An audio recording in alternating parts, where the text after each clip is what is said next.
আজকে বানাচ্ছি আমি কোয়াশ ঘন্ট।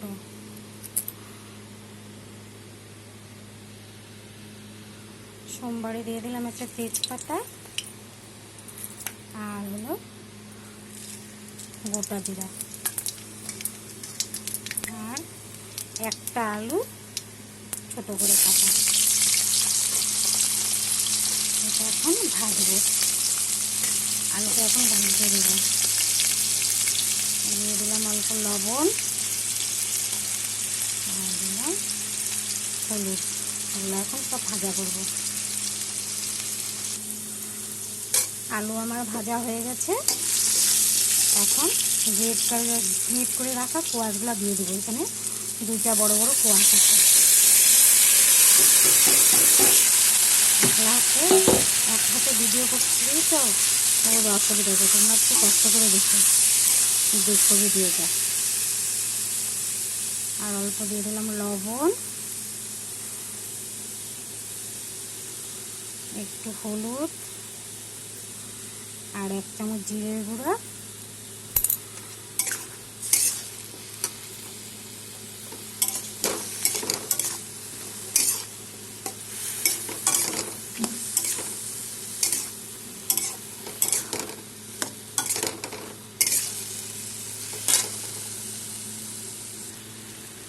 আমার কোয়াশ ঘন্ট মোটামুটি হয়ে গেছে। এখন অল্প কাশ্মীরি লঙ্কার গুঁড়ো আর চিনি দিয়ে দিলাম।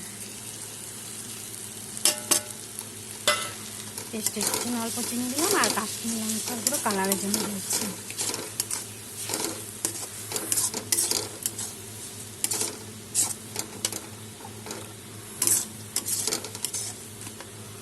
আর এখানে আছে একটা পাঁপড়, আগে থেকে ভিজে রেখেছিলাম, পাঁপড়টা দিয়ে দিলাম। পাঁপড় দিয়ে কোয়াশ ঘন্ট, দুটা বড় বড় কোয়াশ আছে আর একটা আলু আর একটা পাঁপড় ভিজে রেখেছি। তোমরা এরকম করে বানিয়ে খেও, খেতে খুব ভালো হয়, খুব টেস্টি হয়। রুটি, পরোটা, ভাত সব কিছু দিয়ে খেতে নেবে।